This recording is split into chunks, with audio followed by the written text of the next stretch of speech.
자, 이제 동학농민운동으로 들어가 볼까요? 동학농민운동이 조금 내용이 디테일해요. 시험에는 동학농민운동의 과정을 가장 많이 물어봐요. 그래서 과정을 지금부터 조금 디테일하게 볼 거니까 여러분 책이랑 같이 보시면 되죠. 자, 일단 맨 처음에 이제 동학농민운동 크게 4기로 나눌 수가 있으니까 4개의 시기가 있고, 동학농민운동은 1894년 1월부터 1894년 12월까지, 그러니까 거의 한 1년 정도, 맥시멈 1년 정도 이렇게 나타난 사건이라고 볼 수 있고, 이 사건이 1년 동안 일어났기 때문에 시기를 4개로 나눠요. 그래서 처음에 고부 밀란기, 그 다음에 1기, 그러니까 두 번째 1차 봉기 시기, 세 번째가 전주화약기 또는 패전개혁안 실천기, 그리고 네 번째 시기가 2차 봉기, 이렇게 4개의 시기로 나누죠. 자, 우리는 이렇게 써봅시다. 1기, 2기, 3기, 4기 이렇게 4개의 시기로 나눠보고, 1기는 고부 밀란기라고 그래요. 자, 고부 밀란의 시기고, 시기로 따지면 1894년 1월, 1894년 1월부터 있었던 거죠. 자, 그러면은 고부 밀란은 우리 앞에서 뭐 임술농민 봉기, 진주 밀란 또는 홍경래 은안 이런 것처럼 그냥 단순히 밀란적 성격이에요. 밀란이라고 보시면 되는데, 밀란이 뭐예요? 농민들이 불만이 많아가지고 관하로 습격해서 막 쳐들어가서 관리들, 나쁜 관리들 처리하고 이런 게 밀란이죠. 그런 사건이 일어나게 된 거예요. 원래는 처음에 시작은. 근데 이제 이 사건이 나중에 확대가 된 거죠. 자, 첫 번째 그러면은 사건이니까 원인 한번 생각해 봅시다. 자, 원인은 뭐냐면 고부군수 조병갑 때문에 그래요. 고부군수 조병갑의 폭정. 정치를 잘 못했고, 그 다음에 세금을 함부로 걷었고, 탐관오리, 우리 나쁜 딱 관리의 전형 있죠. 그런 사람이 바로 조병갑이라고 하는 사람이고, 그러면 고부가 어디냐면 지금 현재 이제 여기 장소가 고부잖아요. 고부는 정읍 알아요, 여러분? 내장산 있고 한데 그 근처라고 생각하시면 돼요. 그래서 여기가 아무래도 전라도 지역이니까 곡창지대잖아요. 곡창지대일수록 더 탐관오리들은 많아요. 왜냐면 뭐 이렇게 빼먹을 게 많잖아. 그렇기 때문에 요 전라도 지역에 이런 나쁜 탐관오리들이 되게 많았던 거고, 특히 이 조병갑이라는 사람도 만만치 않은 굉장히 나쁜 놈 중에 하나인데, 일단 세금을 굉장히 함부로 많이 걷어갔고요. 심지어는 자기 아버지의 송덕비는 원래 훌륭한 수령한테 마을 사람들이 지어주는 건데, 자기 아버지를 위한 비석을 세우겠다 그러면서 사람들한테 돈을 걷어갔고, 결정적으로 백성들이 가장 분노했던 거는 만석보 사건이에요. 여러분 옆에 보시면은 만석비, 뭐 유지비, 만석보의 유지비가 나와 있다. 이제 이게 만석보라고 하는 저수지를 말하는 거예요. 무슨 말이냐면 분명히 이 마을에는 저수지가 있었어요. 물 퍼서 그냥 쓰면 돼요. 농사 지으면 되는데, 저수지를 야 새로 만들 거야. 그래서 세금을 걷어가고 백성들을 동원해서 저수지를 새로 만들었어요. 그게 만석보야. 그러면 이거 내 돈 들여가지고 내가 일해가지고 만들었으니까 이제 물은 그냥 마음대로 퍼다 쓸 수 있어야 되잖아요, 농사 지을 때. 근데 이 만석보에서 물을 퍼가려면 또 세금을 내라, 이렇게 된 거예요.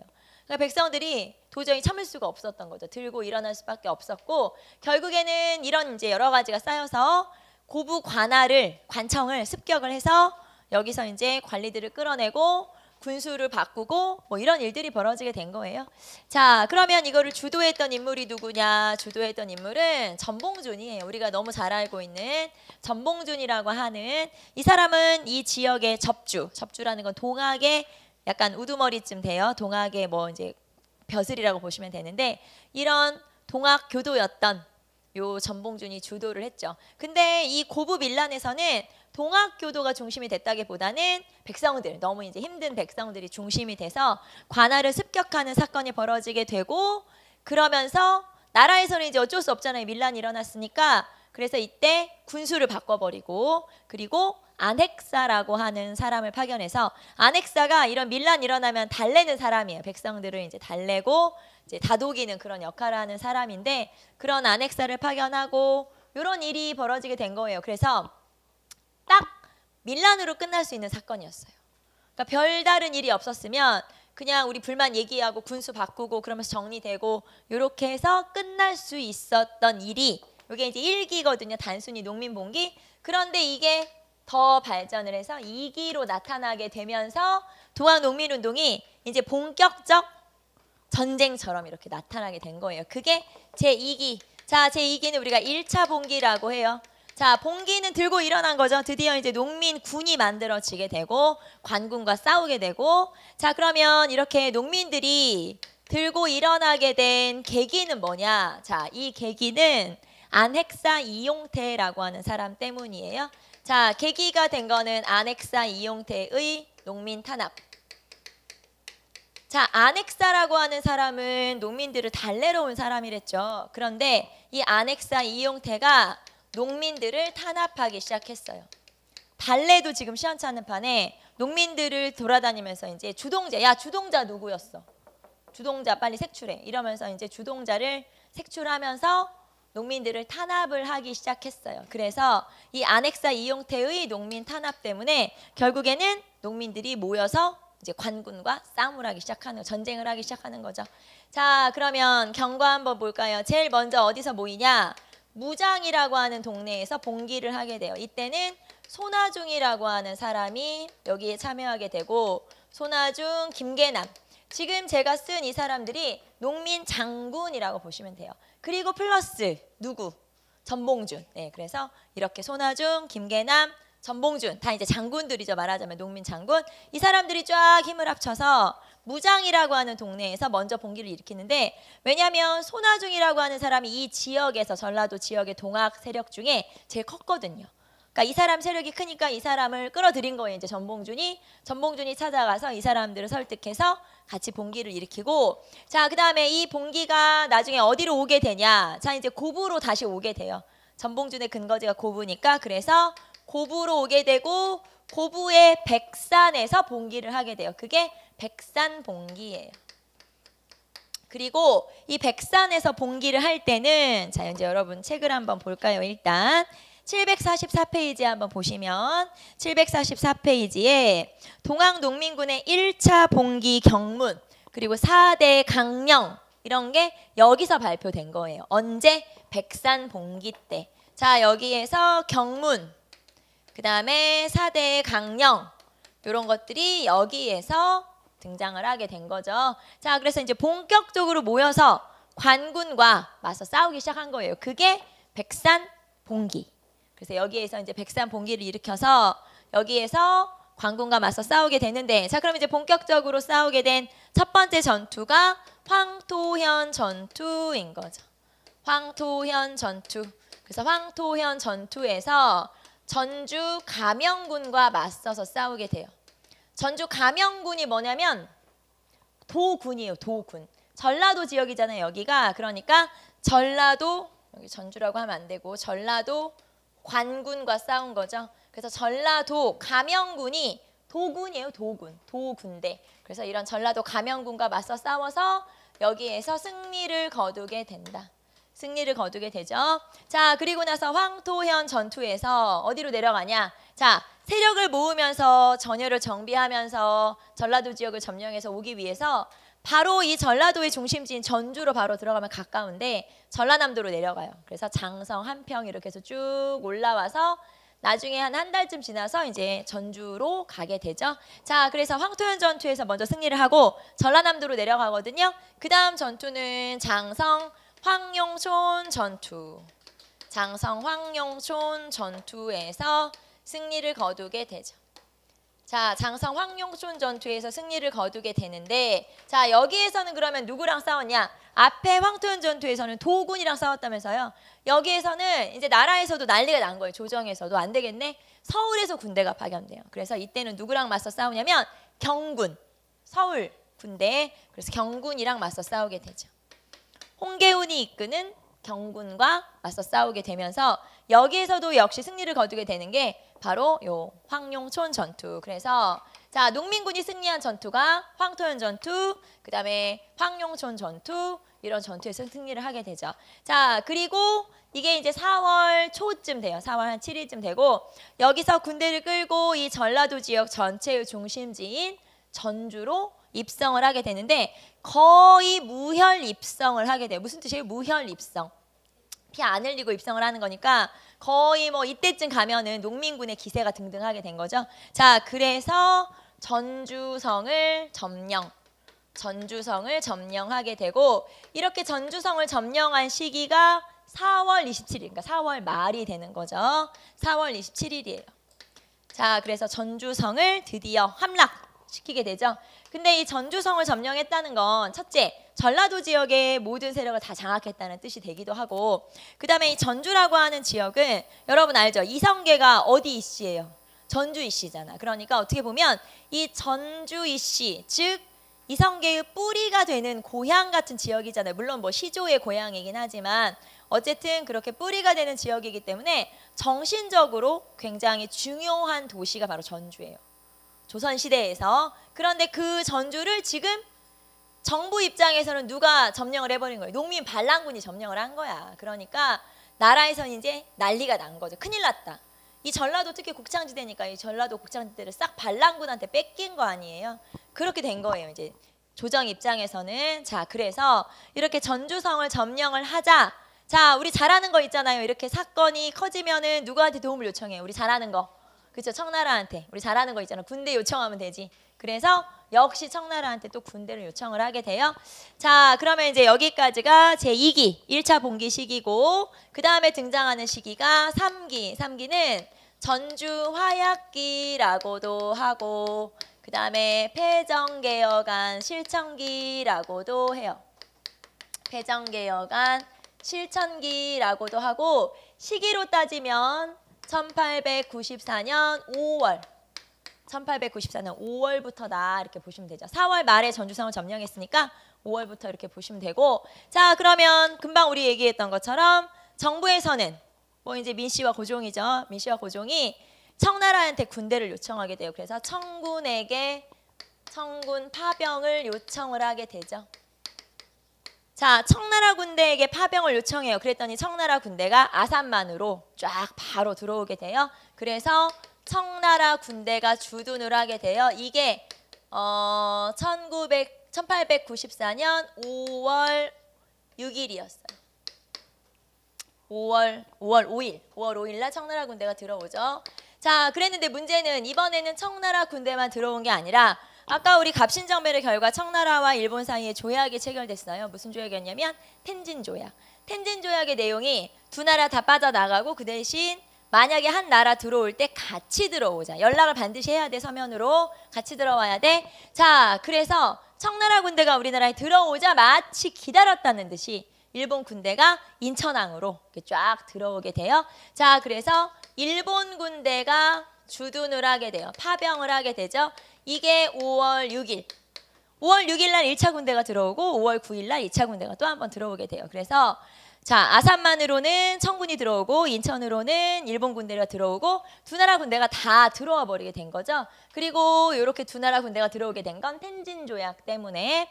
자, 그래서 두 나라 군대가 들어오자 자, 이제 동학농민으로 또 깜짝 놀란 거죠. 어떻게 하지? 우리 때문에 외국의 군대가 들어왔네. 그래서 이 동학농민군은 그러면 여기에서 우리가 해산을 하겠다. 그 대신에 우리의 개혁안을 너네가 들어달라. 이러면서 정부와 동학농민군 사이에 화해가 성립이 되는 거예요. 그래서 이걸 우리가 뭐라고 하냐? 전주화약이라고 그래요.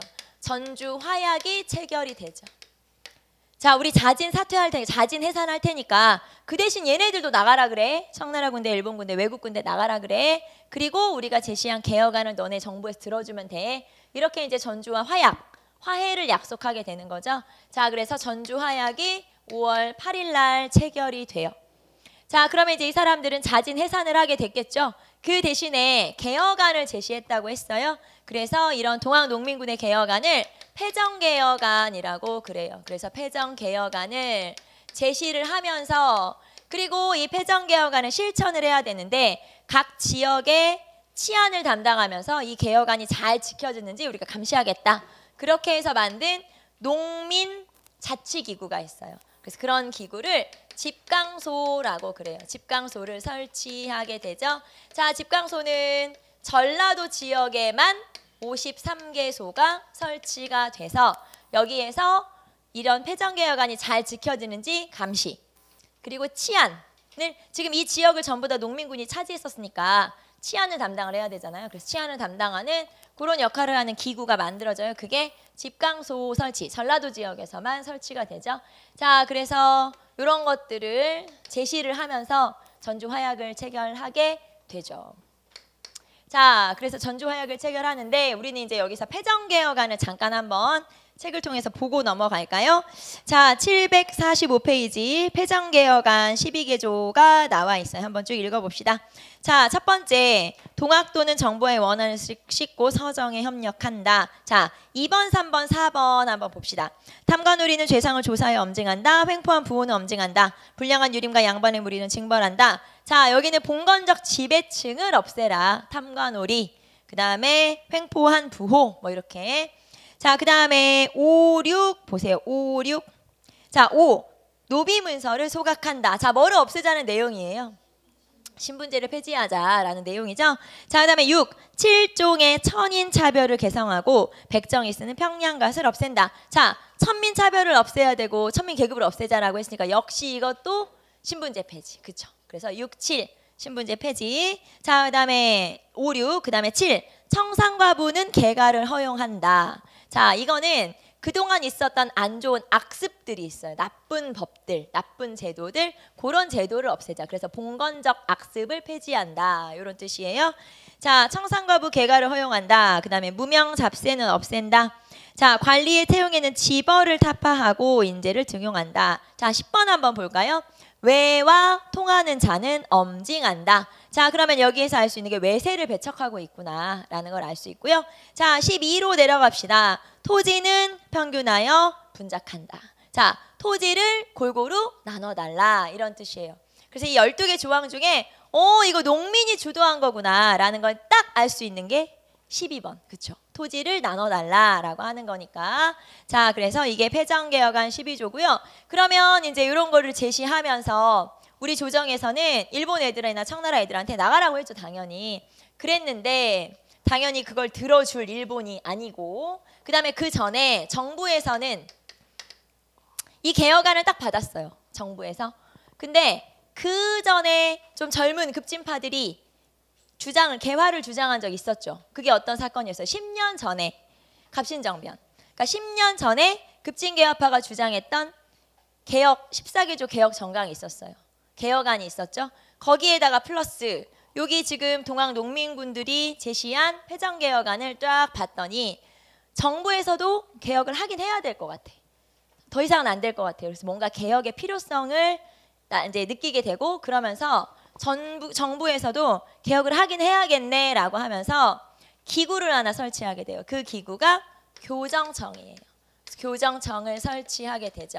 자, 6월 11일 날 정부에서는 교정청을 설치하게 돼요.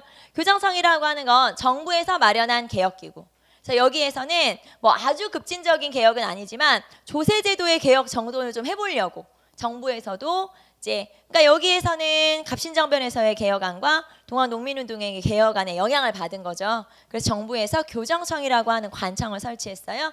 자, 그러면 이제 정부에서는 이런 걸 설치해서 뭔가 좀 해보려고 하는 상황에서 아까 우리나라 정부에서 청나라 군대와 일본 군대 나가라고 했잖아요. 그때 일본. 자, 일본은 이 기회가 이제 군대가 들어오게 된 이 기회가 조선을 차지할 수 있는 마지막 기회라고 생각해서 이때 먹어야 돼, 조선을. 그래서 조선에 대한 뭔가 영향력을 행사할 수 있는 그런 방법을 찾기 시작했어요. 그래서 그게 뭐냐? 자, 일본은 일단 우리나라에 대해서 뭔가 영향력을 행사해야 되는데 그게 뭐냐면 경복궁을 점령하게 되죠. 자, 경복궁을 점령. 그럼 경복궁을 점령했다는 게 무슨 뜻이냐면은 우리나라 왕과 왕비가 지내고 있는 경복궁을 점령해서 지금 왕과 왕비를 내 밑에 억압을 하고 있는 상황인 거예요. 그리고 왕과 왕비는 거의 지금 가둬놨다고 보시면 돼요. 꼼짝 못하게 가둬놓고 일본이 지금 막 간섭을 하고 있다고 생각하시면 돼요. 그게 경복궁 점령. 경복궁을 점령을 하고 그 다음에 이제 조선의 조정을 장악을 했어요. 그럼 이제 누구를 없애야 돼? 경쟁자 누구예요? 청나라 없애야 되죠? 그래서 청일전쟁을 일으키게 돼요. 청일전쟁을 청일전쟁을 일으키게 되죠. 자, 청일전쟁을 일으켰다. 이게 무슨 말이냐면 갑자기 주둔하고 있던 청나라 함대를 향해서 기습 공격을 날린 거예요. 그래서 전쟁을 쉽게 말하면 이제 주도하게 된 거죠. 전쟁을 불을 붙이게 된 거죠. 자, 그래서 청나라를 없앨 수 있는 계기로 삼은 거예요. 그게 청일전쟁이고, 자, 그 다음에 조선 정부의 내정 간섭을 강요하면서 군국기무처를 설치하게 되죠. 군국기무처라고 해서 1차 가부개혁을 주도한 기구인데, 여기서 군국기무처를 설치했다는 건 조선 정부가 만들었던 개혁기구가 뭐였어요? 그거를 없애고 군국기무처를 설치하면서 일본이 개혁을 강요했다는 뜻이에요. 그럼 일본이 왜 이렇게 막 개혁하라고 강요하냐? 자신들이 침투하기 좋은 상태로 조선이란 나라를 세팅을 해놓기 위해서 계속 개혁을 강요한 거예요. 그래서 여기 군국기무처를 설치하게 됐다는 건 개혁을 강요했다는 뜻이고, 그러면서 여기에서 개혁을 강요하게 되면서 1차 가부개혁이 시작됐다는 뜻이에요. 1차 가부개혁이 시작되었다. 이렇게 보시면 되죠. 자, 그래서 일본이 이런 일들을 쫙 벌이고 있는 상황이 제3기가 이런 상황이죠. 자, 여기에서는 여러분이 특히 뭘 알아두면 되냐. 일단 전주화약이 체결됐죠. 그리고 이때 농민들이 제시한 개혁안이 뭐였어요? 패전개혁안이고, 자, 그 다음에 농민자치기구는 뭐였어요? 집강소. 자, 그리고 정부가 개혁 좀 해야겠는데 라고 해서 설치한 기구가 교정청이었죠. 그래서 이런 기구들 중심으로 좀 알아두시면 되고요. 자, 그래서 이런 일들이 쫙 벌어지게 되는 상황에서, 자, 이제 이거를 농민군들도 알았을 거 아니에요. 이제 정부에서 벌어지는 일들을. 자, 그래서 제4기는 2차 봉기 시기예요. 2차 봉기. 그래서 1894년 9월부터 2차 봉기가 시작되죠. 자, 2차 봉기의 원인은 뭐냐면, 자, 누가 우리 왕과 왕비를 지금 괴롭혀? 그러면서 궁궐로 쳐들어가기로 한 거예요. 지금 경복궁을 일본이 점령하고 있다면서요. 왕과 왕비를 억압하고 있다며? 안 되겠어. 우리 왕과 왕비를 풀어줘야지. 왕과 왕비를 구해야지. 그러면서 일본군을 축출하자. 일본군을 쫓아내야 돼. 라고 주장을 하면서, 자, 이 동학 세력이 쫙 모여서 서울로 쳐들어가기로 한 거예요. 그게 제2차 봉기. 자, 그러면 이제 모여야겠네요. 동학 농민군들이. 자, 동학군이 어디서 집결을 하게 되냐면 이 집결지가 논산이었어요. 그런데 이 논산에서는 전라도 동학 세력과 충청도 동학 세력이 모두 모이게 되죠. 지금까지의 봉기는 누가 주도했었냐면 전라도 동학군이. 그래서 그 전라도 동학군을 남접이라고 그래요. 근데 여기에 우리 왕 구하러 간다면서요. 그럼 이제 우리도 참여해야지. 그러면서 충청도 동학 세력까지 같이 참여를 하게 된 거예요. 그래서 남접. 자, 남접은 전라도 동학 세력. 그 다음에 플러스 북접. 북접은 충청도 동학 세력. 그래서 요 전라도 동학 세력을 이끈 건 당연히 그동안 이끌었던 사람 누구? 전봉준. 맞아요. 전봉준. 그리고 북접을 이끌었던 건 나중에 3대 교주가 되는 인물이에요. 손병이라고 하는. 물론 아직 최시영이 살아있으니까 최시영의 이제 동의를 구하고, 그 다음에 손병이가 충청도 세력을 이끌고 논산에서 집결을 하게 된 거고, 자, 이제 논산에 쫙 모였어요. 막 몇만 명 모여서 한 5만 명 모였어요. 이 사람들이. 자, 이제 어디로 쳐들어가야 돼? 왕 구하러 가야지. 어디로 가야 돼? 서울로 집결을 해야 서울로 이제 가야 되겠죠. 그래서 서울로 가는 길에 중간에 일본군과 조선군의 연합 세력과 맞닥뜨리게 된 거예요. 그게 어디서 맞닥뜨렸냐면 공주에서. 그래서 이게 공주 우금치 전투인 거죠. 공주 우금치 전투.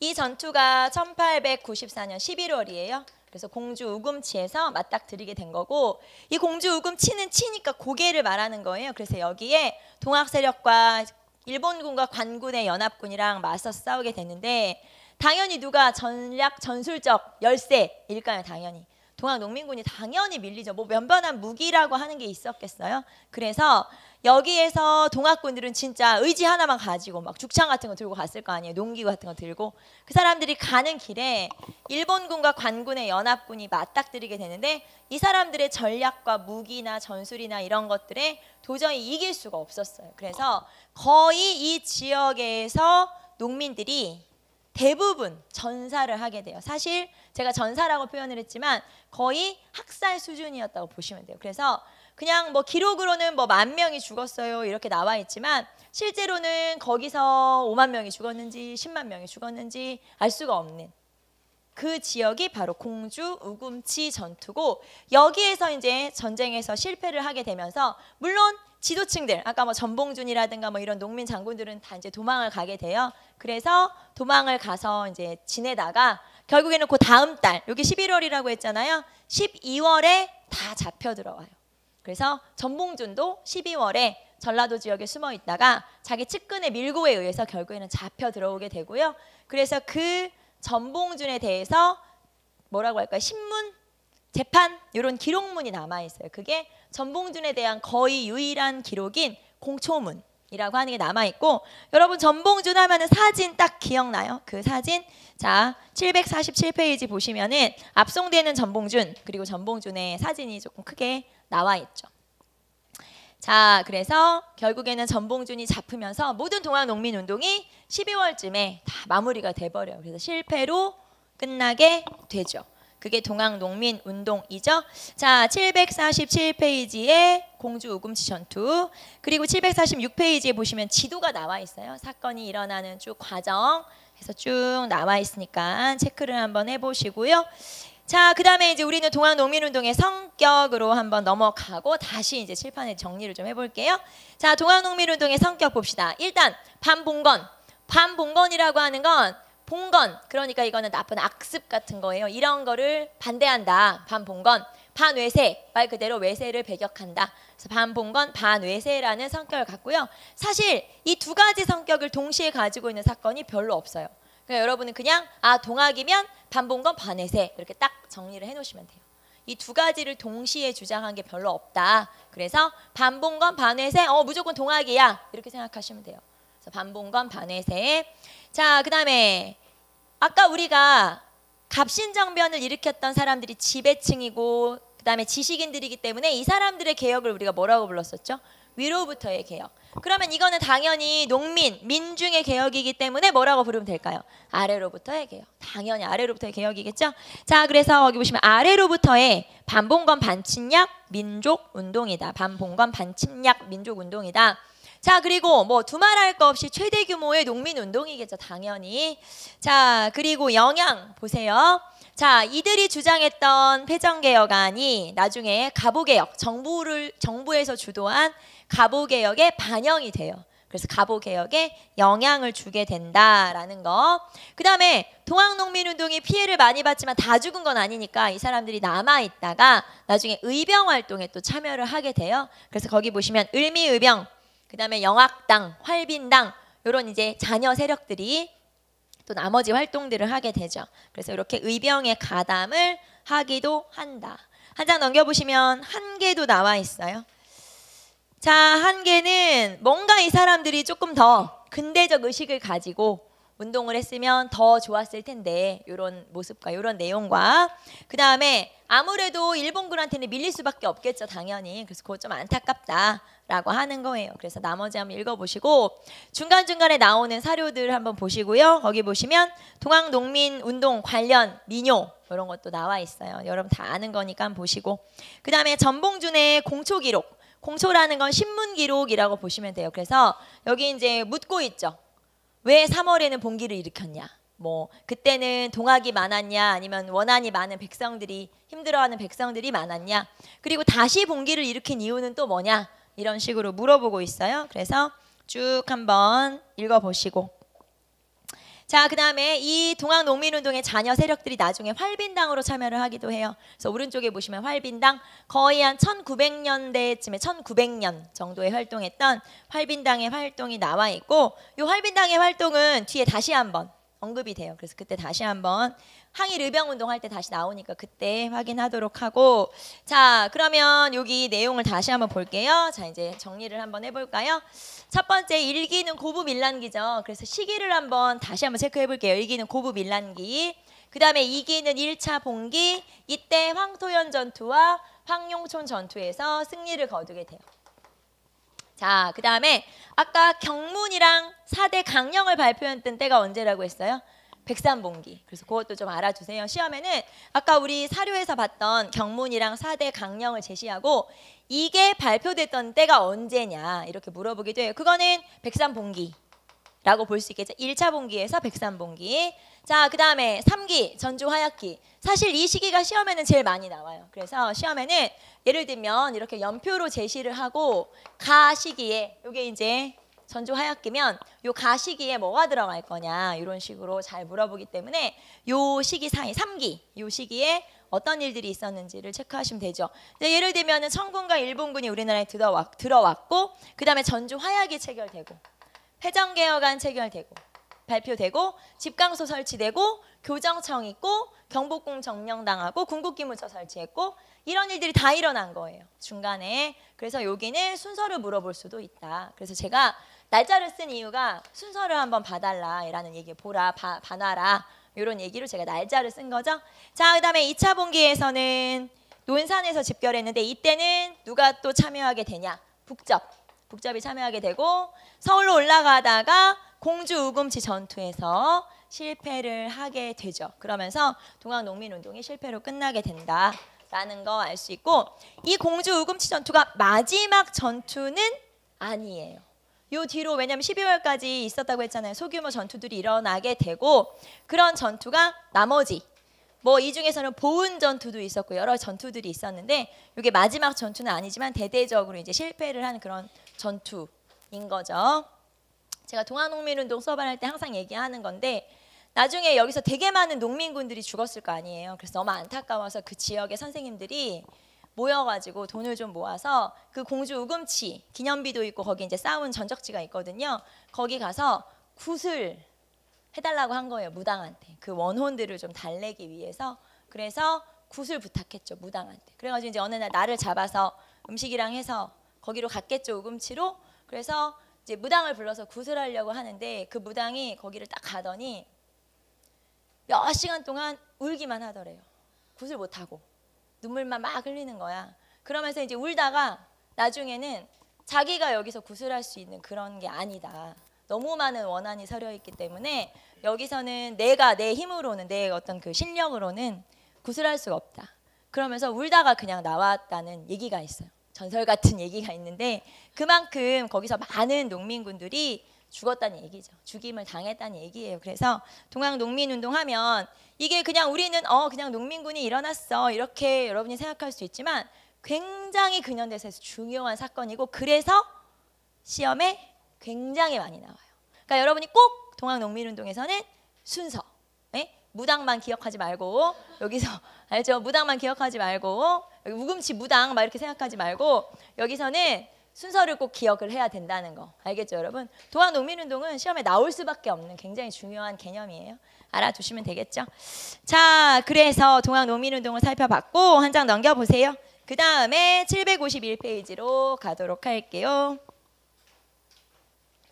자, 이제 가보개혁으로 한번 가보도록 합시다. 동학농민운동 다음에 가보개혁인데 지금 우리 책에는 동학농민운동 그리고 가보개혁 이렇게 나와 있지만 사실은 1894년 안에 동학농민운동이 쭉 지금 전개되고 있는 상황이죠. 그리고 중간에 청일전쟁이 또 지금 일어나서 전개되고 있고 그 사이에 가보개혁이 또 전개되고 있는 세 개가 다 같이 일어나고 있는 그런 시간이라고 생각하면 되고 그렇기 때문에 우리 역사에서 1894년이 중요하겠죠. 당연히. 1894년 한번 볼게요. 가보게요. 자, 거기 보시면은 일본의 내정개혁 강요에다가 조선 정부의 개혁 추진. 자, 조선 정부는 동학농민군의 패정개혁안을 딱 받고 개혁해야겠구나 이렇게 마음을 먹게 돼요. 그래서 설치한 기구가 아까 뭐였어요? 교정청. 그죠? 교정청을 설치하게 되죠. 자, 그래서 751페이지에 교정청을 설치하게 되죠. 자, 그런데 일본이 이걸 기회라고 생각했다고 했죠. 조선에 또 들어왔어. 우리가 기회야. 기회를 살려야 돼. 그래서 맨 밑에 보시면 경복궁을 기습 점령하고 이게 이제 경복궁을 점령해서 왕과 왕비를 내 밑에 딱 억압 요거예요. 말하자면. 자, 그래서 경복궁을 기습 점령하고 청일전쟁을 일으키죠. 청나라를 또 기습 공격하여 청일전쟁을 일으키고 자, 그러면서 개혁을 강요하게 되는데 지금 왕과 왕비를 내가 딱 억압을 하고 있잖아요. 그래서 누군가는 지금 좀 사인을 할 사람이 필요하잖아요. 그래서 누구를 데려오냐? 흥선대원군을 데려와요. 그래서 1차 가보개혁에서는 흥선대원군이 등장을 하게 되죠. 자, 가보개혁은 내용이 되게 많아서 저는 수업할 때 구조적인 것만 설명을 하고요. 구체적인 개혁 내용은 이제 책으로 보는데, 자, 무슨 말이냐면 1차 가보개혁 먼저 봅시다. 자, 1차 가보개혁은 1894년 7월부터, 뭐 6월 말이라고 해도 되고 7월이라고 해도 되는데, 이때부터 개혁을 시작하게 되고요.